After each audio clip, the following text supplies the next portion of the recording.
안녕하세요. 오늘 함께 살펴볼 자료들은 직렬구조와 병렬구조라는 키워드를 중심으로 펼쳐지는데요. 언뜻 들으면 좀 딱딱한 공학 용어 같잖아요. 근데 사실 이건 우리가 매일 의존하는 시스템이 어떤 결정적인 순간에 어떻게 버티고 또 어떻게 무너지는지에 대한 아주 근본적인 이야기입니다. 16세기 일본 사무라이들의 전투 기록에서 시작해서 1980년대 우주왕복선 폭발 사고에 대한 그 나사의 공식 보고서, 네네. 또 세계적인 자동차 회사의 생산 방식 컨설팅 자료, 그리고 일본 초고속 열차의 안전 시스템 분석까지, 와, 정말 시대를 넘나드는 다양한 이야기들이 딱 하나의 주제를 향하고 있었어요.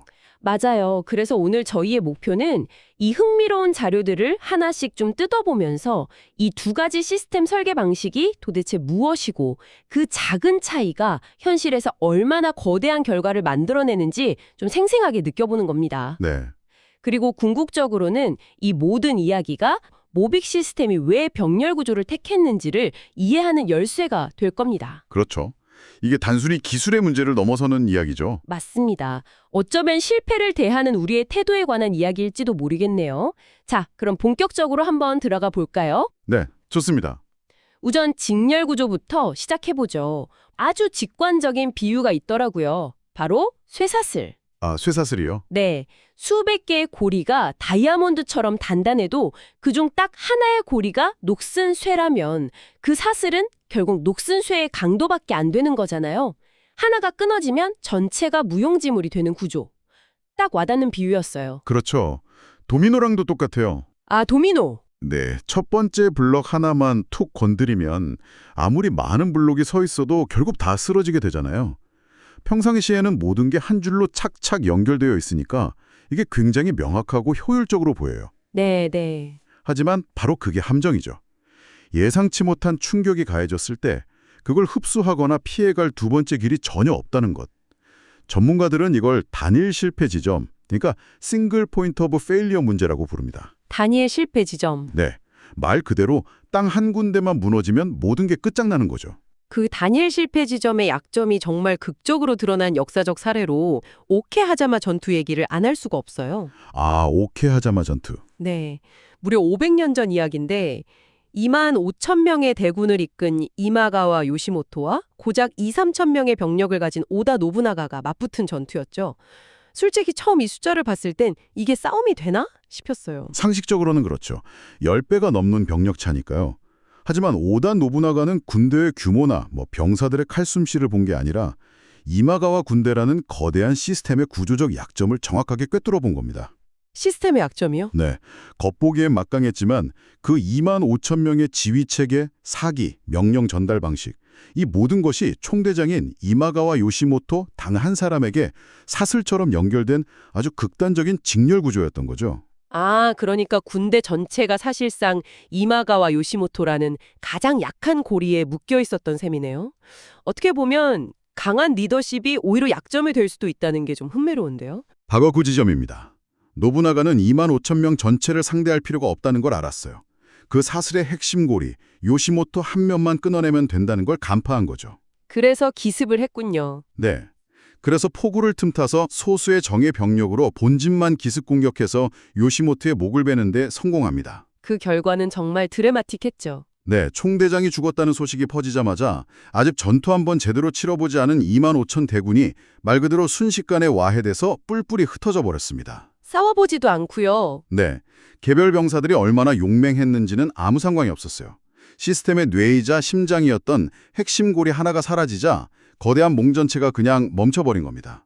이게 바로 직렬구조의 취약성이 얼마나 무서운지를 보여주는 완벽한 역사적 사례죠. 500년 전 사무라이의 전투에서 드러난 그 아찔한 구조적 약점이 현대 최첨단 기술에서 훨씬 더 끔찍한 비극으로 반복됐다는 사실이 정말 소름 돋았어요. 바로 1986년 우주왕복선 챌린저호 사고 이야기입니다. 아, 챌린저호. 발사 73초 만에 공중에서 폭발해서 우주를 꿈꾸던 승무원 7명 전원이 목숨을 잃은 사건이죠. 보내주신 당시 로저스 위원회의 공식 보고서를 읽으면서 정말 믿기지가 않더라고요. 그렇죠. 보고서를 깊이 들여다보면 이 거대한 비극의 스위치를 누른 것이 정말 어처구니 없을 정도로 작고 사소한 부품 하나였다는 사실에 충격을 받게 돼요. 고체 로켓 부스터의 마디를 연결하는 그 지름이 약 3.6m짜리 고무 패킹, 오링이 바로 그거였습니다. 오링이요. 제가 보고서를 읽으면서 가장 이해가 안 됐던 부분은 어떻게 수많은 천재 과학자와 엔지니어들이 만든 인류 최고의 시스템이 이런 고무고링 하나에 무너질 수 있었냐는 거예요. 이건 단순히 부품 하나의 결함 문제를 넘어서는 어떤 설계 철학 자체의 문제라고 봐야 할까요? 정확한 지적이세요. 보고서에 따르면 비극은 발사 당일 플로리다의 이례적인 저온에서 시작됐습니다. 아, 추운 날씨? 네, 기온이 섭씨 2도까지 떨어졌는데 이 추위 때문에 오링이 고무의 탄성을 잃고 딱딱하게 굳어버린 거예요. 아, 제 기능을 못하게 된 오링의 틈으로 수천 도의 뜨거운 가스가 새어나오기 시작했고 이 작은 불꽃이 거대한 외부 연료 탱크에 옮겨 붙으면서 결국 연쇄적인 대폭발로 이어진 겁니다. 와. 수십만 개의 다른 부품들이 완벽하게 작동하고 있었는데도 그 작은 고무링 하나의 오작동을 막아주거나 보완해줄 다른 안전장치, 그러니까 두 번째 길이 전혀 없는 완벽한 직렬 구조였던 거군요. 그렇습니다. 심지어 더 비극적인 건 보고서에 따르면 발사 전날 밤에 오링 제조사의 엔지니어들이 낮은 기온 때문에 위험하다면서 발사 연기를 강력하게 경고했다는 사실이에요. 경고가 있었는데도요. 네. 하지만 나사의 관리자들은 발사 일정에 대한 압박 때문에 그 경고를 묵살했죠. 기술적 직렬 구조뿐만 아니라 의사결정 과정마저도 경고를 덮어버릴 수 있는 직렬 구조였던 셈입니다. 아, 오케아자마 전투에서 이마가와라는 지휘관 한 명을 잃은 것과 챌린저5가 고무 패킹 하나의 기능을 잃은 것은 구조적으로 완벽하게 동일한 실패였던 거죠. 전쟁터나 우주 같은 그런 극한 상황이 아니더라도 이 직렬 구조의 함정은 우리 일상과 아주 밀접한 산업 시스템에도 깊숙이 자리 잡고 있더군요. 맞아요. 도요타의 적시 생산 시스템, 저스틴타임, 즉 JIT 사례가 바로 그랬어요. 이게 수십 년간 경영학 교과서의 첫 페이지를 장식했던 효율성의 상징이었잖아요. 맞습니다. JIT의 철학은 재고는 악이다, 자 낭비다 라는 한마디로 요약돼요. 부품을 창고에 미리 쌓아두는 대신 생산 라인에 부품이 필요한 바로 그 순간에 정확히 도착하게 만드는 거죠. 네네. 이렇게 모든 군더더기를 제거해서 비용을 극단적으로 줄이는 방식으로 도요타는 세계 최고의 자동차 회사가 됐습니다. 안정적인 세상에서는 정말 완벽에 가까운 시스템이죠. 하지만 그 완벽한 효율성을 위해서 여유라는 이름의 보험을 완전히 없애버린 셈이군요. 평소엔 보험료가 아깝게 느껴지지만 정작 사고가 나면 그 보험이 모든 걸 지켜주는 것처럼요. 정확한 비유입니다. 공급망 전체가 조금의 오차도 없이 극도로 촘촘하게 연결된 직렬 구조로 변해버린 거예요. 시스템의 모든 여유분, 즉 재고라는 완충지대를 0으로 만들어버린 결과 위기가 닥쳤을 때 그 충격을 흡수할 공간이 완전히 사라져버린 거죠. 그리고 코로나19 팬데믹이라는 예상치 못한 위기가 그 약점을 정확히 파고들었죠. 그렇습니다. 컨설팅 자료에 나오는 사례가 정말 상징적이에요. 동남아시아에 있는 작은 반도체 공장 하나가 팬데믹으로 문을 닫았을 뿐인데 거기서 만들던 몇천 원짜리 칩 하나가 없어서 수천만 원짜리 자동차 생산 라인 전체가 몇 달 동안 멈춰서는 사태가 벌어졌죠. 와. 지휘관 한 명, 고무링 하나, 그리고 반도체 칩 하나. 이름만 다를 뿐 하나의 실패가 시스템 전체를 마비시키는 단일 실패 지점이 만들어낸 결과라는 점에서 본질은 똑같습니다. 효율성을 향한 집착이 역설적으로 시스템 전체를 극도로 취약하게 만든 거죠. 자, 그럼 지금까지 계속 불안한 외줄타기 같은 직렬 구조 이야기만 했는데요.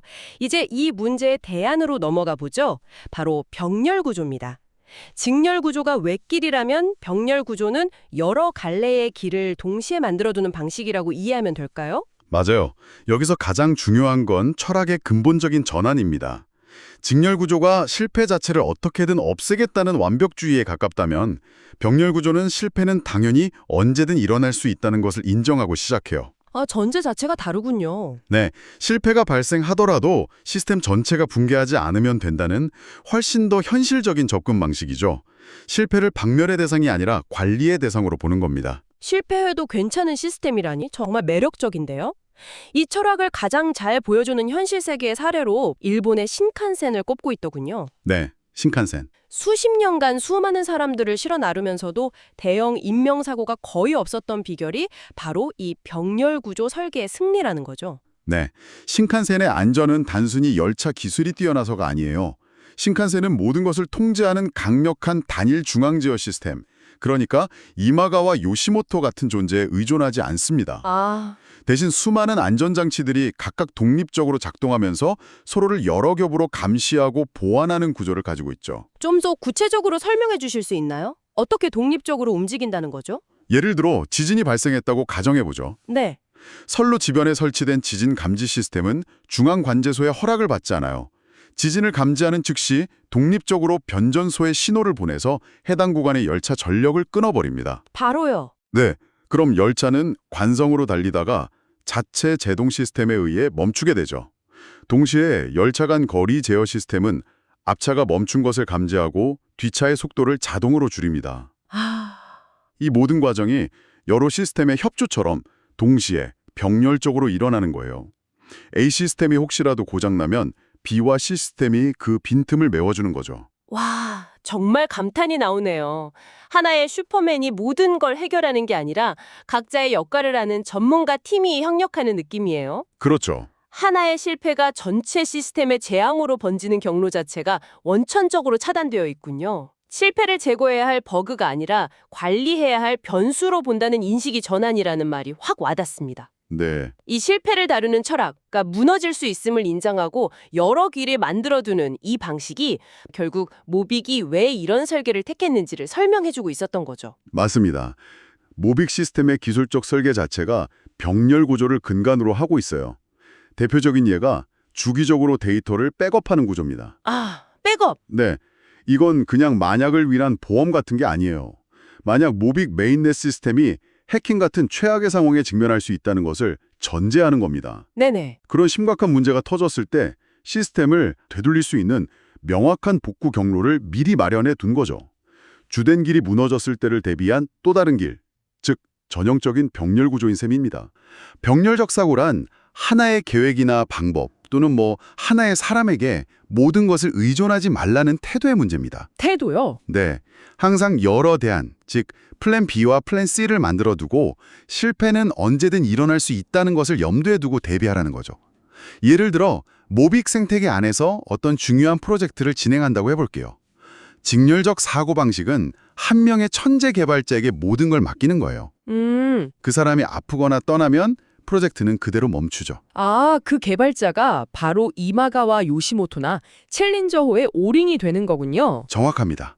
반면에 병렬적 사고는 처음부터 여러 명의 개발자가 코드를 공유하고 함께 개발해서 한 사람이 없어도 다른 사람이 이어받을 수 있는 구조를 만드는 겁니다. 자금 조달도 한 군데에만 의존하는 게 아니라 여러 경로를 뚫어놓는 거고요. 그렇군요. 이것은 단순한 기술적 공고가 아니라 이 시스템에 건강하게 참여하고 기여하는 방식 그 자체에 대한 제안인 거죠. 그렇군요. 결국 우리가 어떤 구조 안에 서 있는지를 스스로 깨닫고 그 구조에 맞는 행동을 해야 한다는 강력한 메시지네요. 내가 몸담은 곳이 외줄타기 같은 직렬 구조라면 최대한 조심해야 하고 여러 안전망이 있는 병렬 구조라면 더 과감하게 도전해 볼 수도 있겠고요. 바로 그거예요. 내가 의존하는 시스템이 직렬인지 병렬인지 이해하는 순간 우리는 더 이상 시스템의 편의를 수동적으로 받아들이는 소비자가 아니게 됩니다. 그 시스템의 안정성을 위해 내가 무엇을 할 수 있을지 능동적으로 고민하는 참여자가 되는 거죠. 사무라이의 전투에서 우주왕복선, 그리고 초고속 열차를 거쳐 모빅 시스템까지. 오늘 우리는 직렬 구조의 아슬아슬한 효율성과 병렬 구조의 견고한 안정성 사이의 근본적인 선택에 대해 깊이 들여다봤습니다. 오늘 탐구의 핵심을 한 문장으로 요약하자면 순수한 효율성만을 향한 질주가 때로는 시스템 전체를 무너뜨릴 수 있는 치명적인 취약점을 숨기고 있다는 것이겠죠. 네. 반면 여러 경로를 만들어두는 병렬적 설계는 단기적으로는 비효율적이거나 낭비처럼 보일 수 있어요. 그렇죠. 하지만 바로 그 낭비가 예측 불가능한 위기 앞에서 시스템을 지켜내는 힘, 즉 회복 탄력성을 만들어낸다는 점을 기억해야 합니다. 그럼 마지막으로 이런 질문을 던져보며 마무리할까 합니다. 오늘 우리가 다룬 것은 눈에 보이는 거대한 시스템들이었습니다. 그렇다면 당신의 삶을 지탱하는 보이지 않는 시스템들은 어떤가요? 당신의 커리어, 당신의 투자 포트폴리오, 당신의 인간관계, 심지어 정보를 얻는 방식까지. 혹시 단 하나의 가능성, 단 하나의 경로에 모든 것을 의존하는 아슬아슬한 직렬 구조 위에 서 있지는 않으신가요? 하나의 예기치 못한 실패가 당신의 모든 것을 무너뜨리지 않도록 당신의 삶에는 충분한 병렬 경로가 준비되어 있습니까?